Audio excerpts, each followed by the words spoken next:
കഴിഞ്ഞ 3-4 മാസത്തിന് മുമ്പ് ഞാൻ എല്ലാ സ്റ്റാഫുകളെയും പറഞ്ഞു. ഫ്രീ ആണോ സാർ? 2 മിനിറ്റ് സംസാരിക്കാൻ. അജോയ് ആണ് സംസാരിക്കുന്നത്. സൗണ്ട് കേട്ടിട്ട് സാർ ടയർഡ് ആയിട്ടിരിക്കുന്ന പോലെ എനിക്ക് ഫീൽ ചെയ്തു. അപ്പൊ ഞാൻ റെസ്റ്റ് എടുക്കുകയാണെങ്കിലും എന്ന് കരുതിയിട്ട്. ശരി, ഡിജിറ്റലിലേക്ക് ഷിഫ്റ്റ് ചെയ്യാൻ ആവശ്യമായിട്ടുള്ള എൻറ്റയർ സപ്പോർട്ട് ചെയ്യാന്നുള്ള കസ്റ്റമർ സർവീസ് സാർ ഫിസിക്കലി കൊടുക്കുന്നുണ്ടാവും. പക്ഷെ അത് ഡിജിറ്റൽ ആയിരിക്കില്ല. നമ്മൾ എന്ത് ചെയ്യാന്ന് വെച്ച് കഴിഞ്ഞാൽ ഡിജിറ്റൽ കസ്റ്റമർ സർവീസ് ചെയ്യാൻ പറ്റും. സാറിന്റെ സെയിൽസ് ഇംപ്രൂവ് ചെയ്യാൻ പറ്റും. ടീമിനെ നമുക്ക് ഡിജിറ്റലി ട്രെയിൻ ചെയ്യാൻ പറ്റും. സാറിന്റെ വീഡിയോസ് പ്രൊഡക്ഷൻ ചെയ്യാൻ പറ്റും. അങ്ങനെ മൾട്ടിപ്പിൾ ആക്ടിവിറ്റീസ് ചേർത്തിട്ടാണ് ഡിജിറ്റൽ ബിസിനസ് അസംബ്ലിംഗ് എന്ന് പറയുന്ന സെഗ്മെന്റ് ചെയ്യുന്നത്. നിങ്ങൾ പറഞ്ഞത് എനിക്ക് മനസ്സിലായി. എന്റെ ബേസിക് പറയാം. മെയിൻ ആയിട്ടുള്ളത് നമ്മളെ പ്രൊഡക്ഷൻ യൂണിറ്റ് ആണ്. അത് 96 നമ്മൾ സ്റ്റാർട്ട് ചെയ്തതാണ്.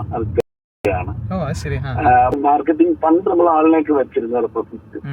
ഇപ്പോഴാളൊന്നും ഇല്ല. 30 വർഷം പൂർത്തിയാകാൻ പോകുന്ന സമയത്തും അതേ നിൽക്കുന്ന വലിയ പ്രോഫിറ്റുകളൊന്നും ഇല്ലാതെ നിൽക്കുന്നു എന്നുള്ളതാണ്. പക്ഷെ 12 കഴിഞ്ഞപ്പോൾ തിരുവനന്തപുരത്ത് പതുക്കെ ഒരുപാട് സ്ഥാപനങ്ങൾ വന്നു.